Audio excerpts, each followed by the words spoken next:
Goodbye, JD Vance. JD Vance is getting thrown under the bus mercilessly by Donald Trump, Marco Rubio, Pete Hegseth, Treasury Secretary Scott Bessent. Let me tell you what's going down. So JD Vance is clearly getting thrown under the bus for trying to facilitate the Memorandum of Understanding, which was, of all bad options, the only option that could actually de-escalate Donald Trump's catastrophic war in Iran. It actually resulted in a better than expected inflation reading earlier this week, but then Donald Trump with Marco Rubio and Hegseth escalated the catastrophic war in Iran, and now gas prices are surging, inflation will be surging, and the United States is on the brink of absolute economic catastrophe, while most Americans are already feeling economic catastrophe right now. But as Donald Trump said he was going to do, he said, JD, if ultimately the Memorandum of Understanding or a deal with Iran doesn't work,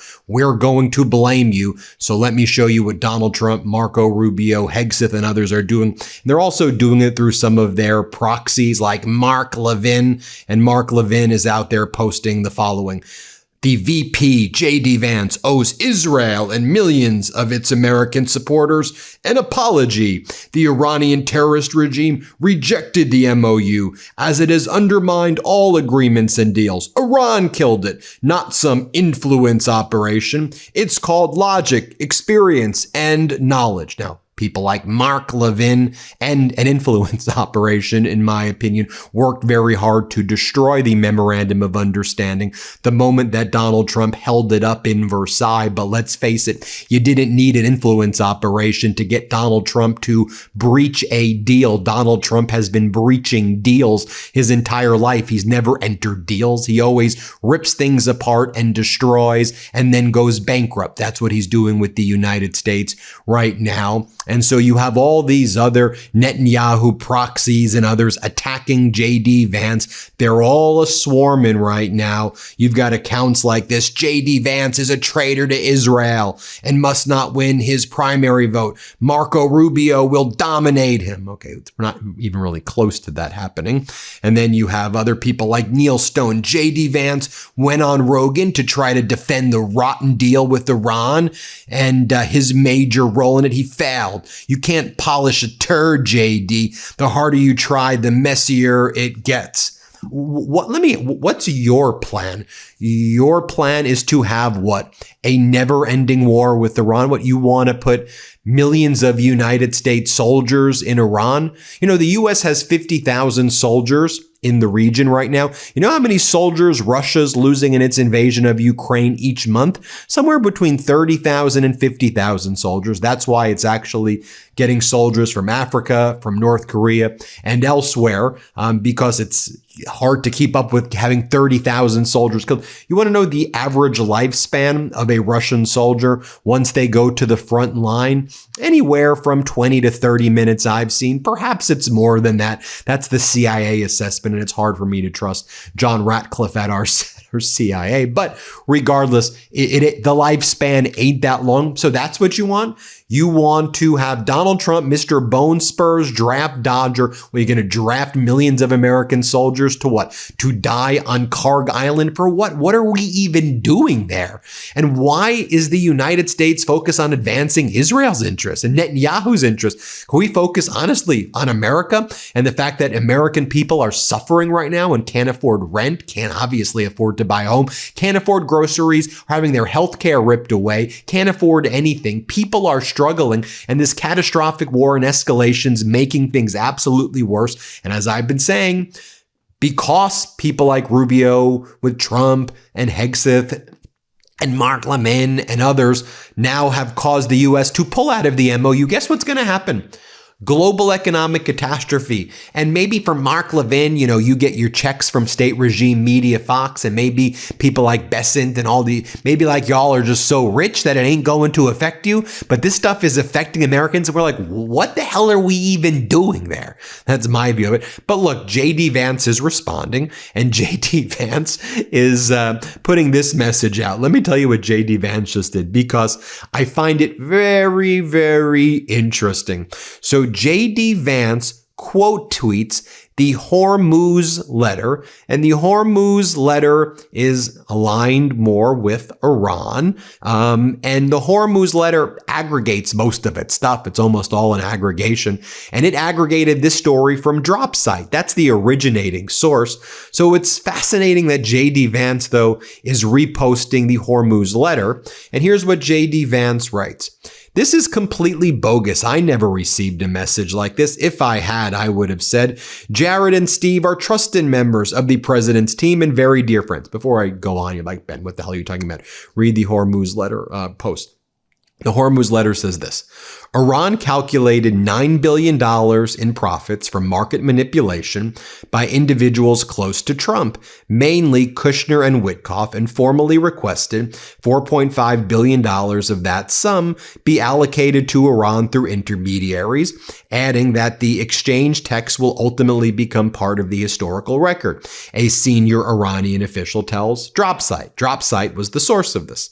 Iran sent a private message to Vance during the Switzerland talks, warning that Kushner and Witkoff were abusing the negotiations, more interested in exploiting insider knowledge to profit in financial markets than reaching a deal. Iran also expressed concern about repeated leaks from Kushner to Netanyahu, since Witkoff and Kushner talk almost every day to Netanyahu and the head of the Mossad. So to that, JD Vance, he's the vice president of the United States. Okay. He is the VP, okay? I know he says a lot of weird stuff also about like demons and ghouls and ghosts and and how Joe Biden eats ice cream in a very promiscuous ice cream eating way. Did you hear JD Vance? It's like, did you see all the suggestive ways that Joe Biden eats ice cream? Like, what are you trying to make me feel? What are you talking about? The guys eat ice cream in a suggestive way. Strange, man.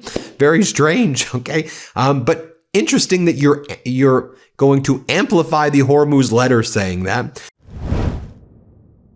Hey everybody, Ben Meiselas here from the MeidasTouch Network. I wanted to let you know about my podcast partner, Michael Popak's new law firm. It's called the Popak Firm. Michael Popak's pursuing his dream of starting his own law firm, really based on the popular demand by all the Meidas Mighty and legal AFers who were approaching Michael Popak with their cases and saying, can you help us? And at that time, Popak was not able to. So he went out on his own. He started the Popak Firm, where he is now handling catastrophic injury cases like car accident cases, trucking cases, malpractice cases, big negligence cases, wrongful death cases. So if you or someone you know have a case like this, the consultation with Popak's firm is free. Give him a call. See if you have a case. It's thepopakfirm.com, thepopakfirm.com, or you can call 877-POPOK-AF, P-O-P-O-K-A-F. So 1-877-POPOK-AF. Give Michael Popak a call. And I'm really proud of you, Popak. Thanks for all the hard work you're putting in. And then JD Vance says, this is completely bogus. I've never received a message like this, Vance says. If I had, I would have said Jared and Steve are trusted members of the president's team and very dear friends of mine. No one has done more than the two of them to work towards peace and prosperity in the region. The idea that they're trading on inside information is absurd. I see a lot of BS flying around and I normally just ignore it. But Steve and Jared are good dudes and I'm honored to work with them. He's obviously speaking coded language there, because when he says, no one has done more than the two of them to work towards peace and prosperity in the region. Okay, there's not peace and there ain't prosperity in the region. And then him pointing out them, they're good dudes. They would never do that. And then JD Vance amplifies the story from his official VP account. I just find that fascinating because, look, we all know, I think it's an undisputed fact that Kushner and Witkoff are out there making business deals and they are taking advantage of their insider knowledge. Like, I truly don't believe that's a dispute. They run businesses where they bring in money from the Middle East based on their connections and their inside information. Kushner's raising billions of dollars more. Witkoff has his kids running lots of his companies now, but is making a huge amount of money. Their clients are in the Middle East.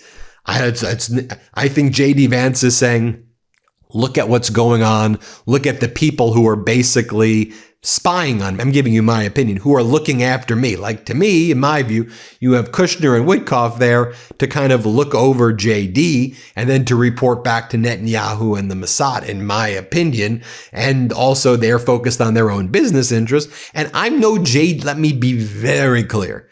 I think JD is an awful human being. I think he's a fraud and a phony and a shapeshifter. And he's had 3 different identities and he's as phony as can be. And he's very, very dangerous. But I want to see people move towards the memorandum of understanding of all the bad options. We got into this catastrophic and unlawful war we should never have been involved in. There should be a resolution. So of all of the people, the only someone who's like trying to actually do a deal that could lead to, I don't know, just trying to get out of this mess was JD. But they're clamping down hard on him. And I think JD also realizes as well, for his ambitions when he wants to run for office, like look at things like the mortgage rate right now. U.S. mortgage rates rose to the highest level in almost a year as the Trump's escalation in Iran continues. The average for a 30-year fixed loan was 6.55%, up from 6.49% a week earlier. Freddie Mac said in a statement Thursday, not good. Not good at all for the American people right now. By the way, I'll just show you JD Vance making that weird comment about Biden so you can see for yourself. Let's play it. The thing I couldn't get over Biden is just bad staff work, man. The way that he ate ice cream. I mean, it's like, we could bring some of this stuff up, but it's like they would get him eating ice cream in the most ridiculous, suggestive way imaginable. And by the way, JD Vance in that same interview with Rogan said, if people want to say we mishandled the Epstein files, guilty. We are guilty. I think it's just fascinating that JD Vance talks about Epstein and guilty together. We are guilty. Listen to what JD Vance has to say here. Play this clip. Right. It was Donald Trump. He also kicked him out of Mar-a-Lago in 2005. He kicked him out of Mar-a-Lago. It's just, again, well, it's obvious that Epstein was a sick man. Yes, but if people want to say we mishandled the Epstein release, guilty. We did mishandle, especially the communications of it. What do you think should have been done? I think that we should have just dropped everything at the very beginning.